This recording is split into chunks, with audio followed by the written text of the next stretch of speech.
Salut les troubles faits. J'ai décidé de faire une vidéo pour revenir sur les commentaires que vous m'avez laissés dans mon premier épisode d'Economicon parlant du sophisme de la vie brisée. Si vous n'avez pas encore vu cette vidéo, vous pouvez la voir tout de suite en cliquant ici. Ah. Alors pourquoi? Eh bien parce que l'économie, ce n'est pas une science, t'en déplaise à certains complexés, c'est une discipline. C'est donc difficile de faire une vidéo de 10 minutes sans être un petit peu général et approximatif. Alors ce que j'aimerais, c'est qu'à l'avenir, le débat se développe dans les commentaires autour du sujet de chaque vidéo, et ainsi on pourra l'approfondir avec ceux qui veulent, et puis 10-15 jours après, je ferai une vidéo de ce type pour faire un genre de bilan des discussions. Pour aujourd'hui, ça va être assez court, la vidéo ayant fait dans les 1400 vues, il y a eu beaucoup de commentaires positifs, et je vous en remercie, et j'en ai sélectionné une petite dizaine sur lesquels on va revenir maintenant. C'est parti! J'aime l'idée, j'ai aimé la présentation et les exemples. Maintenant, il faut faire attention à ne pas dériver sur un parti pris politique comme d'autres l'ont fait malheureusement. Rester dans le factuel me paraît un garant de ne pas heurter les sensibilités politiques de chacun. Je suis curieux de voir si cette vidéo ira jusqu'aux monnaies et le bordel ambiant sur les dettes auxquelles on assiste en ce moment, car je suis encore très perdu sur le sujet. Alors pour tous ceux qui se posent des questions sur la dette, la première chose à aller faire, c'est d'aller voir le documentaire de Paul Grignon sur la création monétaire qui s'appelle L'argent-dette. Il est tellement bien foutu que je vois pas trop l'intérêt de faire moi-même une vidéo sur le sujet qui serait forcément plus courte et donc plus floue. Voilà. Après, pour ce qui est du biais politique et du prosélytisme, je vous rassure, je ne vais pas arranger les choses à ma façon pour les faire correspondre à une école de pensée, qu'elle soit libérale, marxiste, keynésienne, etc. Après, c'est vrai que je vais donner mon avis, et donc là on pourra en discuter dans les commentaires. C'est aussi le but de ces vidéos, de revenir sur les différents arguments et avis que j'aurais donnés ou pas donnés, afin qu'on puisse se faire une idée de plus en plus précise des ressorts d'influence de l'économie. Sympa comme concept, mais pour finaliser tes explications, il te faut faire un épisode sur l'obsolescence programmée et les cartels.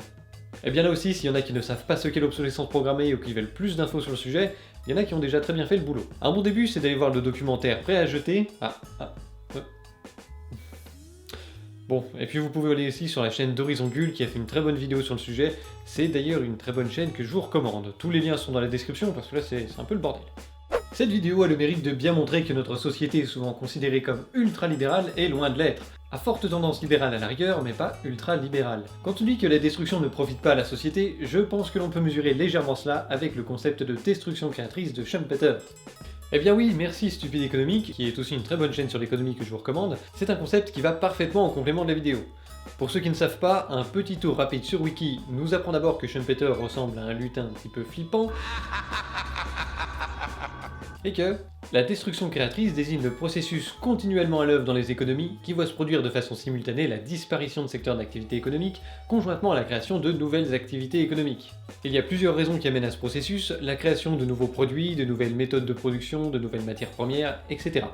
Si vous voulez un exemple pour mieux comprendre, avec le développement du téléchargement, les loueurs de DVD ont complètement disparu, remplacés par des plateformes de téléchargement légales et puis illégales.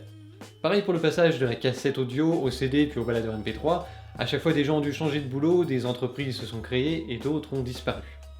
Donc nos ascensoristes sont parfaitement dans ce cas de destruction créatrice, la diminution de leur activité aurait entraîné une hausse d'activité dans d'autres secteurs. Concernant les normes, elles sont toujours compliquées à gérer.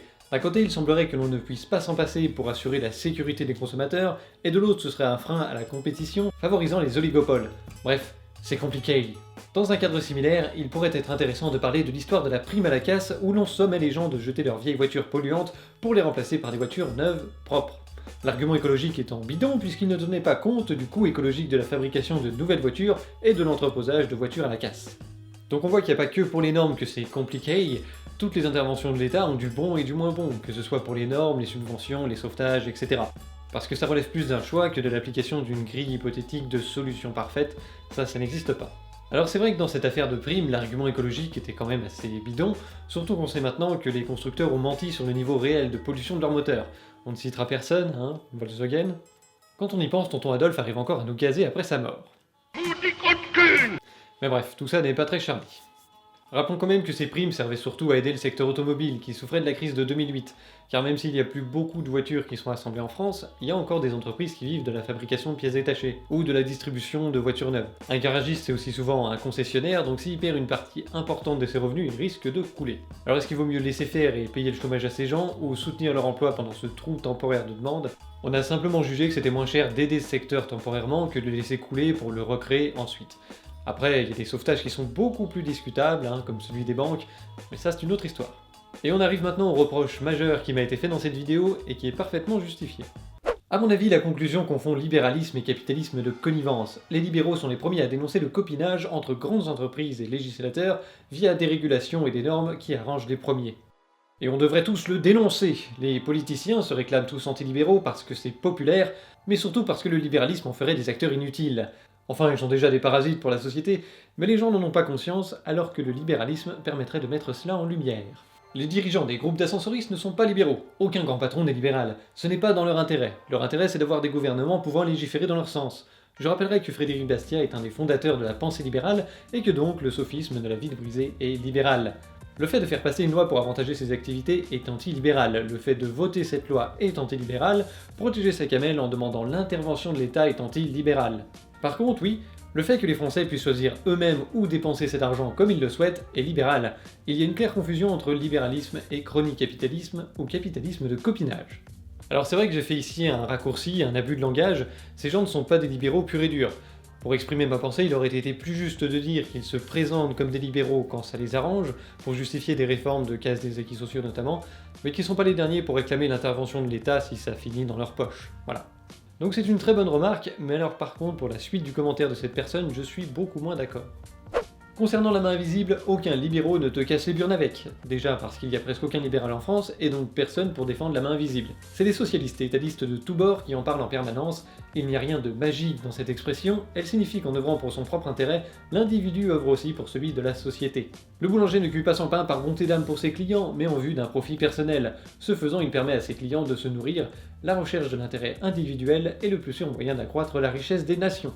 Alors je comprends très bien à quoi cette phrase fait référence. Le gars qui veut monter une affaire va proposer une offre pour satisfaire la demande la plus large et surtout la plus rentable possible, et ainsi il va rendre un maximum de gens heureux parce qu'il aura répondu à leur demande en bien ou en service, et donc son égoïsme aura œuvré dans l'intérêt du plus grand nombre. Ça c'est pour la théorie, mais je la trouve beaucoup trop générale et à mon avis elle repose sur plusieurs postulats faux. D'abord sur le plan de la richesse, rappelons que c'est justement parce que les ascensoristes sont guidés par leur intérêt individuel qu'ils proposent des nouvelles normes qui vont à l'encontre du bon sens économique. Et c'est pareil pour les politiciens qui les votent. Donc là déjà, il y a un contresens. Alors après, est-ce que l'intérêt individuel aboutit forcément à l'intérêt général? Faut savoir qu'il y a deux conceptions de l'intérêt général.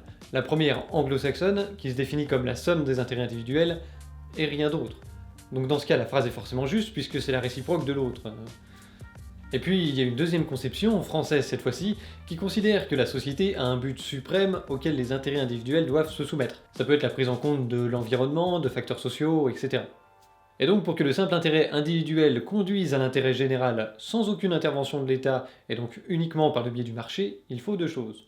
D'abord, il faut que l'offre corresponde tout le temps à la demande, ce qui est sous-estimer l'influence du marketing qui permet justement de créer une demande artificiellement. C'est aussi se voiler la face sur les fraudes et les différents scandales sanitaires et sociaux, sur la cigarette, les farines animales, le diesel, maintenant j'en passe, qui sont justement motivés par l'intérêt individuel des acteurs de ces secteurs.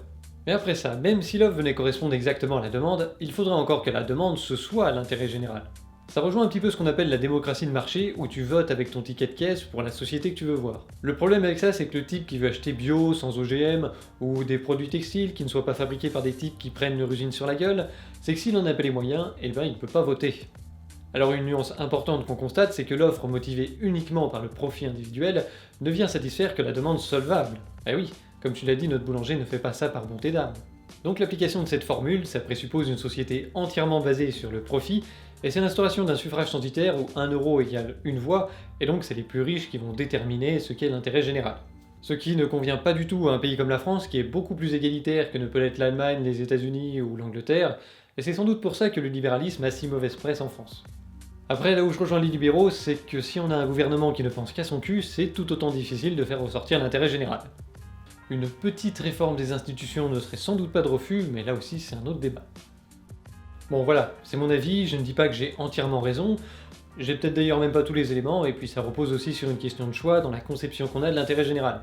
Donc je vous invite tous à venir en débattre dans les commentaires, il y aura peut-être matière à faire une vidéo sur le sujet, on verra bien. Dites-moi aussi si ce genre de vidéo vous intéresse, et si vous voulez que je continue de les faire à chaque épisode d'Economicon.